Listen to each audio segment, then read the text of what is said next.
নমস্কার বন্ধুরা, আজকে আমরা বুঝবো শুদ্ধ দ্বিঘাতকরণী কাকে বলে। প্রথমে সংজ্ঞাটা পড়ে দেখি। একটা উদাহরণ নিয়ে বলছি জিনিসটা। আমরা যদি এখানে 3 মনে করি এর জায়গাতে, তাহলে 3টা দেখে নাও, 3টা একটা ধনাত্মক সংখ্যাও বটে, প্লাস 3টা একটা মূলদ সংখ্যাও বটে। এদূর পর্যন্ত ঠিক আছে।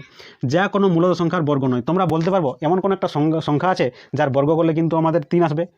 তোমরা যদি বলো যে √3 বর্গ করলে আমাদের 3 আসবে, তাহলে এটা তো হলো না, এটা আমাদের অমূলদ হয়ে গেল। তাহলে এরকম করলে হবে না, এমন একটা আমরা মূলদ সংখ্যা বলতে হবে। এখানে কি বলছে? মূলদ সংখ্যার বর্গ হতে হবে। তাহলে যদি নয়, তাহলে আমাদের প্লাস মাইনাস রুট এই আকারের সংখ্যাটাকে আমাদের শুদ্ধ দ্বিঘাতকরণী বলে।